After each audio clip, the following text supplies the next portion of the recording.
ছাত্র জনতা যে স্বতঃস্ফূর্ত গণঅভ্যুত্থান, এই গণঅভ্যুত্থানের পরবর্তীতে তারা হঠাৎ করে হেলমেট খুলে বেরিয়ে আসলো। আমরা একদিন হেলমেট পরে ছাত্রলীগ করেছি, এখন আমরা হেলমেট খুলে শিবির হয়েছে। কিন্তু এরা যে বড় বড় নেতা থেকে শুরু করে মাঝারি ছোট যা যা নেতা আছে, গত 15 বছর ধরে এই ক্যাম্পাসে তারা ভালোই অবস্থান নিয়েছে এবং ওপেনলি তারা লিগ করেছে, গোপনে তারা শিবির করেছে।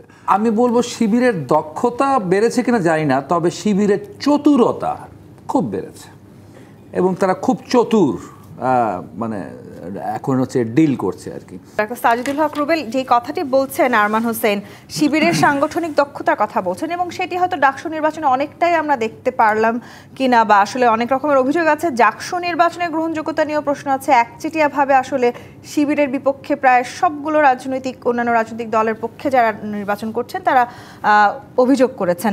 তার মানে কি আসলে শিবিরের দক্ষতা এতটাই বেশি যে অন্য কোনো রাজনৈতিক দল বা যারা স্বতন্ত্রভাবে দাঁড়িয়েছেন তারা কেউ আসলে শিবিরের সামনে দাঁড়াতেই পারছেন না?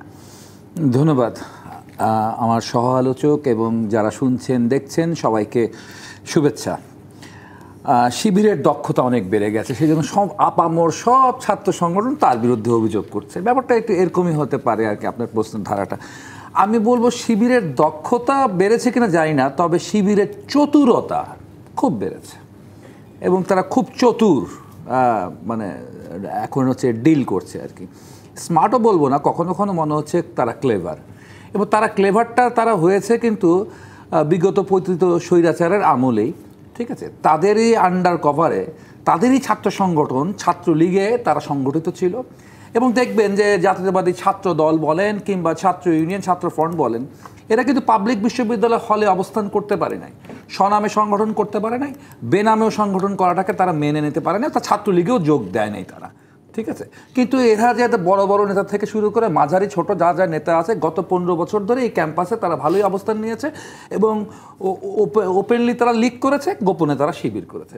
হঠাৎ হচ্ছে গিয়ে এই যে ছাত্র সমাজের ছাত্র জনতা যে স্বতঃস্ফূর্ত গণঅভ্যুত্থান, এই গণঅভ্যুত্থানের পরবর্তীতে তারা হঠাৎ করে হেলমেট খুলে বেরিয়ে আসলো।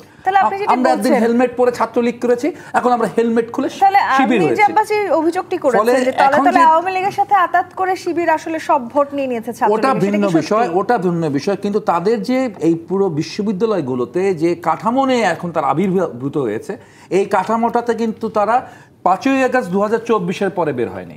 ধরেন বাকচাষের কথা বলি, বাকচাষ কিন্তু হচ্ছে দেখা গেল যে 2025-এর জানুয়ারি থেকে তার কাজ শুরু করেছে, বা ছাত্র দল বা ছাত্র ইউনিয়নরা ক্যাম্পাসে আবার হচ্ছে কাজ শুরু করেছে 5ই আগস্টের পর থেকে, বা হলগুলোতে 5ই আগস্টের পরে তারা কাজ শুরু করতে পেরেছে 2024-এর। কিন্তু ওরা তো সেই 2008-এর থেকেই আছে আন্ডার কভার অফ ছাত্রলীগ।